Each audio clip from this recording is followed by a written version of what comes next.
ఈ నెలాఖరులోగా నిర్దేశిత లక్ష్యం మేరకు జిల్లాలో 17 లక్షల మొక్కలు నాటుతామని జిల్లా కలెక్టర్ కె హైమావతి తెలిపారు. ప్రభుత్వ ఆదేశాల మేరకు రాష్ట్ర వ్యాప్తంగా నిర్వహిస్తున్న వనమహోత్సవ కార్యక్రమంలో భాగంగా సిద్దిపేట రూరల్ మండలం ఇర్కోడు గ్రామంలో ప్రొహిబిషన్ మరియు ఎక్సైజ్ శాఖ ఆధ్వర్యంలో నిర్వహించిన వనమహోత్సవ కార్యక్రమానికి జిల్లా కలెక్టర్ ముఖ్య అతిథిగా హాజరై ఈతవనంలో స్థానిక ప్రజాప్రతినిధులతో కలిసి ఈత మరియు యాప మొక్కలు నాటారు. ఈ సందర్భంగా జిల్లా కలెక్టర్ మాట్లాడుతూ ఈ సంవత్సరం జిల్లాలో వనమహోత్సవం కార్యక్రమం ద్వారా 17 లక్షల మొక్కలు నాటల లక్ష్యం నిర్దేశించుకోగా ఇప్పటివరకు 12 లక్షలకు పైగా మొక్కలు నాటడం జరిగిందని అన్నారు. ప్రభుత్వ ఆదేశాల మేరకు మెగా వనమహోత్సవం కార్యక్రమాన్ని నిర్వహించి జిల్లా వ్యాప్తంగా ఈ ఒక్కరోజు 2.5 లక్షల పైగా మొక్కలు నాటే కార్యక్రమాన్ని చేపట్టామని, జిల్లాలో నిర్దేశించిన మేరకు ఈ నెల చివరిలోగా 17 లక్షల మొక్కలు నాటుతామని కలెక్టర్ స్పష్టం చేశారు.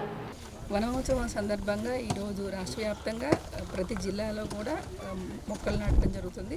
సిద్దిపేట జిల్లా కూడా 17 లక్షల ప్లాంటేషన్ టార్గెట్ ఇవ్వడం జరిగింది. ఇప్పటి వరకు 12 లక్షలు కంప్లీట్ చేయడం జరిగింది. ఈరోజు దాదాపుగా 2.5 లక్షల టార్గెట్ పెట్టుకొని చేయడం జరుగుతుంది. ఈ మంత్ ఎండింగ్ కల్లా వనమహోత్సవంలో భాగంగా ఈ మంత్ ఎండింగ్ కల్లా ప్లాంటేషన్ ఏదైతే టార్గెట్ ఇచ్చారో 17 లక్షలు కంప్లీట్ చేయడం జరుగుతుంది.